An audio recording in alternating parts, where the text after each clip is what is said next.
ذكرتم بالأيام المباركة ومنها يوم عاشوراء الذي قتل في مثل سيدنا الحسين بن علي عليه رضوان الله تبارك وتعالى، شهيد بالطف فائز بالرضا والسرور، وراح قاتله يدعو في رضا بالثبور.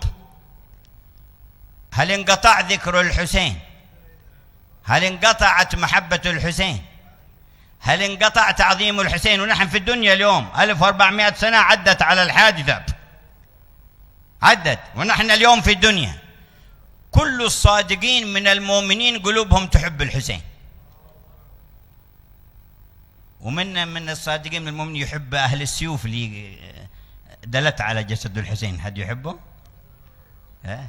في صادق مؤمن يودهم؟ هذا عاد احنا في الدنيا، وقريب جده بيحمل الراية وبنجي إن شاء الله تحتها، وبنعرف العزيز من، والمهان من، والكريم من، والذليل من، والمرفوع من، والمخفوض من. بتتضح للصغير والكبير والأول والأخير.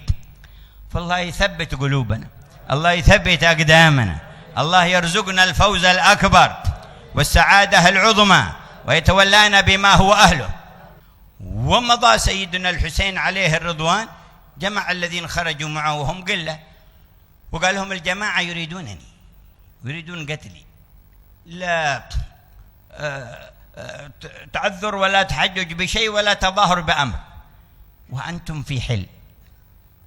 من أحب منكم يرجع فالليل ساتر، ارجعوا. قالوا نحن نتركك في هذا المقام؟ لا، نحن معك. جمع قرابته وأصحابه، قال اليوم يقصدونني وأنتم مني في حل، فإن أردتم فانصرفوا. قال ننصرف عنك؟ لا.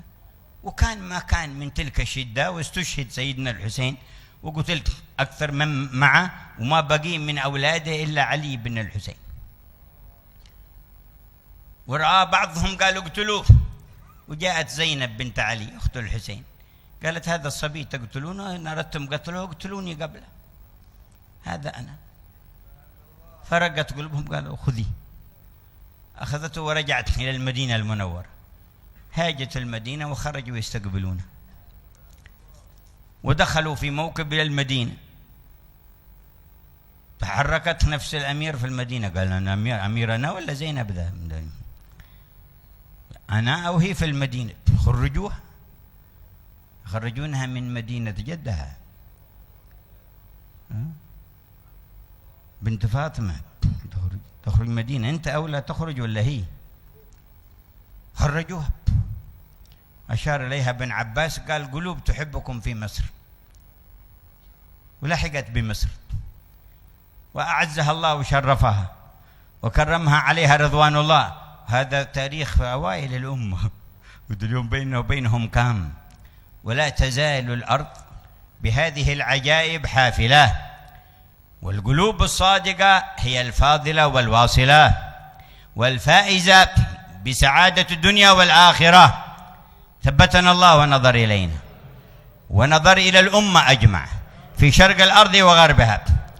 وإن كان من أيام قتل سيدنا الحسين ونحن نستحضرها، بقي ذا المنهج الذي كان مشى عليه والذي كان يدعو إليه وتلقاه عن أبي علي وعن أم فاطمة وعن جده محمد صلى الله عليه وسلم، وقام به من بعده علي بن الحسين.